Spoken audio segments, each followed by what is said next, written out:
Welcome to our channel. If you want to stay updated on crucial developments affecting drivers in the UK, make sure to hit that subscribe button and turn on notifications. Today, we are diving into a major issue that could change the way millions of people travel. New road charges proposed by the UK government could force up to 38% of drivers off the road, raising concerns about affordability, accessibility, and fairness in road taxation.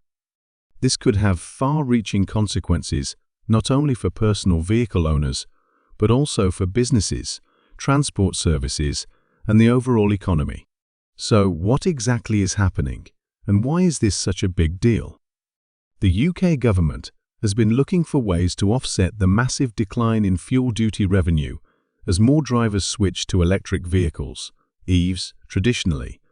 The government has relied on fuel duty as a significant source of income, helping to fund infrastructure, road maintenance and other essential services. However, with the rise of EVs and more fuel-efficient vehicles, fuel duty revenue is plummeting.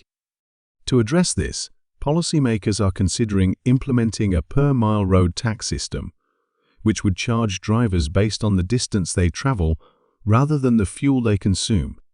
While this might sound like a fair way to distribute costs, it has sparked controversy, particularly among lower-income drivers and those who rely heavily on their vehicles for work and daily life.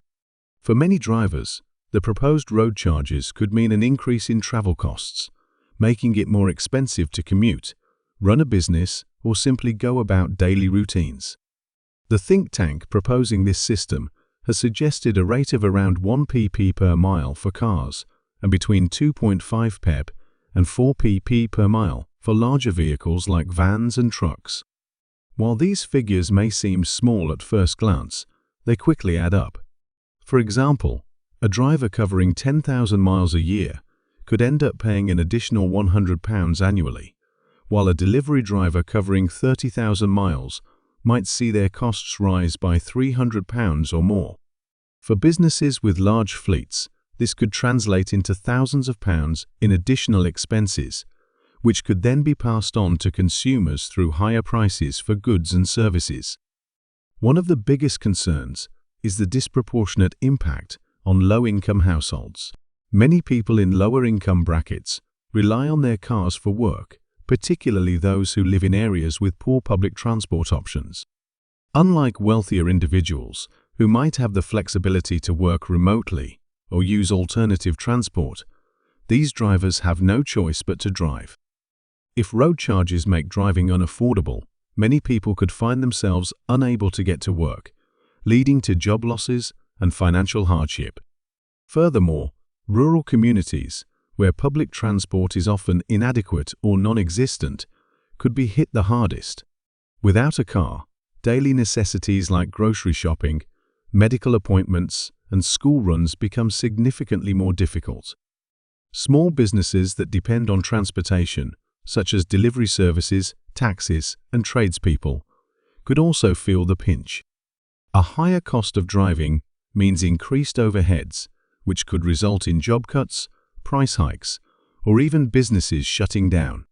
The ripple effect could extend to consumers, who may see the cost of deliveries, ride-sharing, and other essential services rise in response to these new charges.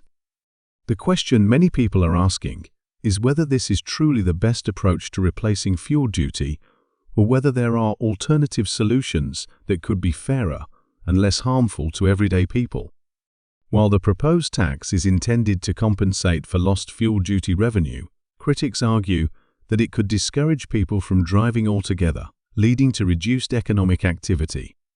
If fewer people can afford to drive, fewer people will shop in person, visit local businesses, or travel for leisure, all of which could negatively impact economic growth.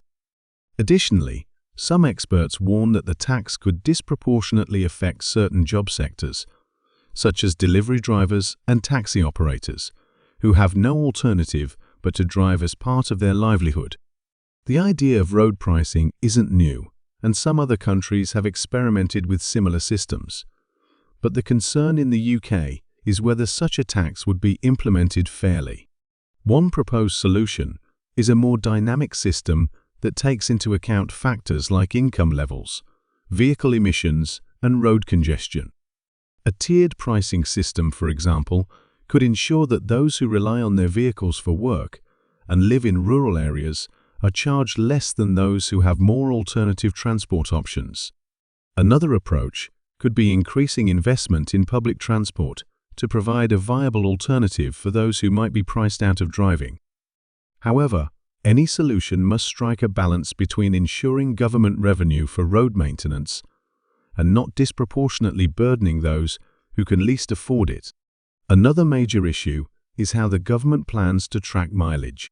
Many drivers are concerned about privacy and how their driving data will be collected and stored. Some proposals suggest using GPS-based tracking systems, but this raises questions about surveillance, data security, and potential misuse of personal information. Others argue that an annual mileage declaration system, similar to MOT and insurance renewals, might be a more acceptable approach. Either way, transparency and trust will be critical in ensuring public acceptance of any new road pricing system. Public response to these proposals has been mixed. Some people believe that a per-mile road tax is a fair way to ensure that all drivers contribute to road maintenance, regardless of whether they drive petrol, diesel, or electric vehicles. Others argue that this is yet another financial burden on the working class, particularly given the cost of living crisis. Social media discussions and public opinion polls indicate significant opposition, with many drivers fearing that these new charges could make everyday travel unaffordable. The government has yet to make a final decision, but discussions are ongoing, and changes could come sooner than expected. So, what can drivers do to prepare?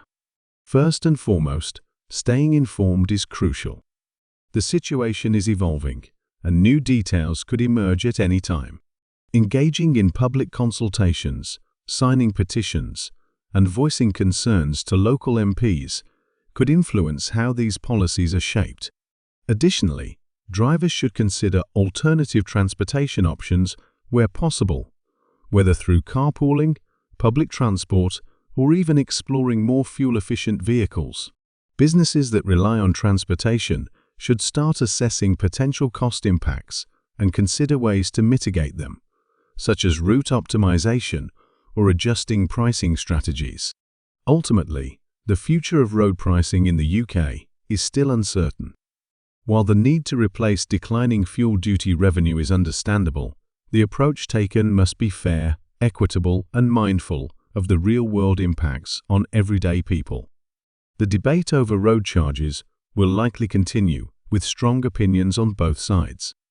What is clear, however, is that any new system must strike a careful balance between sustainability, economic stability, and social fairness.